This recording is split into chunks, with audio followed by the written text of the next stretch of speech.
Akala mo kasi, pag dinala mo yung babae sa mga romantic na dates, ay mai-inlove siya sa'yo. Kaya mo nga siya dinidate dahil para ma-inlove siya sa'yo, di ba?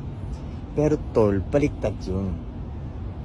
Sa mga romantic na dates, ang nai-inlove talaga dyan ay yung lalaki. So the more na dinadala mo yung babae sa mga ganyan, yung mga candle-candle, o anumang kahit anong romantic shit na iniisip mo, ikaw talaga ang nai-inlove.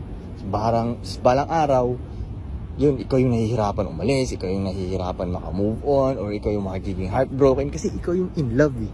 Kaka-date mo yan eh. Ngayon, hindi ko sinasabing huwag mong i-date yung babae mo. Kasi may pinagkaiba yun. Ikaw, dinidate mo yung babae mo para makuha mo yung loob niya. Mga tulad namin, dinidate namin yung mga babae namin kasi dineserve na nila.